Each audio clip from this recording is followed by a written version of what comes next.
Chapter 31, Swinging a Cat. Stepping out from behind Winnie, Elfie circled round the back of the Tooth Witch. Now the demonic one, that means the Tooth Witch, who is the demon dentist, was wielding the drill this way and that means shh, like that, to keep them both from coming close. From the cabinet behind him, he grabbed a tube of Mummy's toothpaste. Fang leaped up onto the counter and launched herself at him, landing on his head. So the cat landed on Elfie's head. But the cat couldn't stop him squirting the paste straight at the witch's face. Okay, so Elfie managed to squeeze the Mummy's toothpaste onto the witch's face.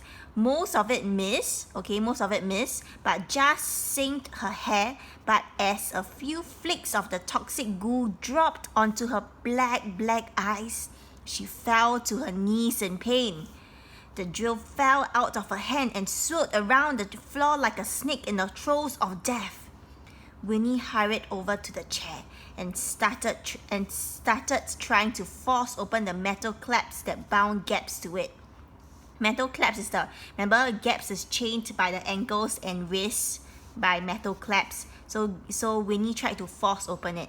As she did so, Fang leaped from Elfie's head to Winnie's. The cat's thick white fur now obscuring, that means blocking the woman's face completely. One by one, Fang's razor-sharp claws came out, and the evil beast started digging them deep into Winnie's neck until they drew blood. So the Fang, the cat, used her claws to dig into Winnie's neck, and it started bleeding. Hiss! Hissed the creature. Ah! Screamed the social worker. And I am allergic to cats! Thinking fast, Elfie grabbed hold of the beast's hard and bony tail and with all his strength yanked the cat off his social worker. Elfie had often wondered where the phrase, "the room wasn't big enough to swing a cat in," so this is a phrase that people always use, originated, that means came from.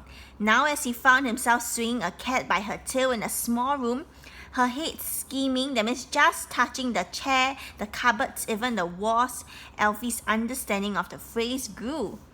After swinging Fang round and round, the most natural next step seemed to be to let her go, which is exactly what Elfie did. So Elfie swung the cat round and round and let the cat go. And what happened?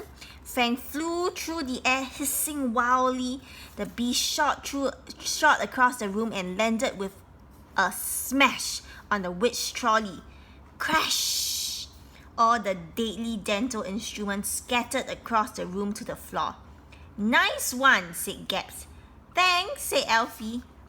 With Winnie nursing her wounds and the witch still rubbing her eyes clear of the last of the toothpaste, Elfie frantically started trying to find the lever to open the metal clasps. The metal clasps that's on Gaps' wrists and ankles. "You were right," he said breathlessly. "She is a witch." "Duh," replied Gaps. "You don't say." The sarcastic tone took Elfie by surprise. "All right, do you want me to rescue you or not?" he asked. Yes please," said Gaps, adding a hopeful little smile. "That one there?" "Oh yes, of course," said Elfie. Hastily, that means quickly, he reached for the lever behind the headrest and yanked on it hard. In an instant, that means immediately, the chains that were restraining Gaps' ankles and wrists retracted, that means went back, and Gaps' wrists and ankles were freed, that means were free, like a knight in a shining armor, cause Elfie rescued Gaps, right? Elfie tried to scoop Gaps into his arms like a Prince Charming, right? But she was having none of it. But Gaps didn't want. She's having none of it. "I can manage, thank you," said Gaps dismissively. That means in a manner that suggests that Elfie is not worthy to be her Prince Charming. She was a tomboy. Tomboy, that means a girl who's boyish and not very girly. She was a tomboy at heart and hated this new role she was being cast in as the damsel. Damsel is a young woman in distress. So she don't want to be treated like a woman who's in trouble, okay? She swung her legs round and jumped down onto the floor. "Let's go," said Winnie. Behind them, rubbing her eyes clear of the last of the toothpaste, the tooth witch slowly rose to her feet. Groping behind her was one hand. She grabbed one of the ancient tools still left on the trolley. This one had a long, sharp spike hook at the end of it. With her other hand, the witch reached out and grabbed Gaps, pulling her violently towards her, and held the weapon up to the little girl's throat as she whispered, "One step forward and your girlfriend dies!" Winnie and Elfie stood as still and quiet as statues. But the boy couldn't help himself and broke the silence. "Just for the record, she is not my girlfriend." "Yeah," scoffed Gaps, and the hook almost piercing her skin, "as if I would go out with him." "Well, I would never ever in a million years go out with her," agreed Elfie. So Elfie and Gaps can still be arguing about them not being girlfriend and boyfriend during this whole time. Agreed Elfie, a little hurt by quite how sure the girl sounded. "I wouldn't go out with you if you were the last boy on earth," replied Gaps. "This is not the time," shouted the witch. With that, she pulled the girl by her hair and backed over to the silver gas cylinder in the corner of the room. The witch climbed astride, that means one leg on another, and placed the kicking and screaming Gaps in front of her. Then the witch leaned back and turned the nozzle on the end of the cylinder. Just in time, Fang hopped up behind her and it shot off like a rocket. The three of them crashed through the blacked out windows. Elfie ran over to see them zoom off up into the sunless sky. A trail of smoke spilled out behind them. "Quick, Winnie!" shouted Elfie. "We have to save Gaps!" The pair raced downstairs and leaped onto the social worker's moped. Elfie kept his eyes focused upwards, directing Winnie after the trail of smoke. They sped through the town, travelling cross-country when necessary, taking shortcuts through the back gardens, down alleyways, even through a supermarket.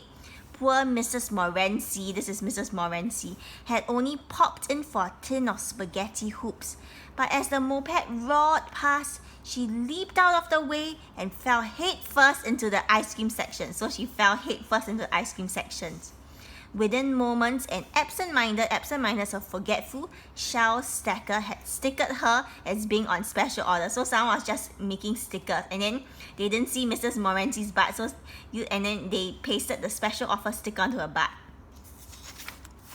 "Sorry, Mr. M," shouted Winnie before exiting through the 5 items or less queue to save time. I'll be round tomorrow afternoon as usual with the Meals on Wheels." As they sped out into the car park, the social worker pulled back on the throttle hat. "Hold on tight," she yelled as the pair picked up the trail of black smoke once more. But now it looked like it had come to a stop somewhere just over the brow of the next hill, so it stops over here. As they reached the top, Winnie brought the moped to a halt. That means she stopped the moped for a moment. "Look," shouted Elfie over the hum of the engine. "The witch has taken Gaps into the old coal mine." Can Google image what a coal mine looks like? "Oh no," said Winnie. "There's no way down."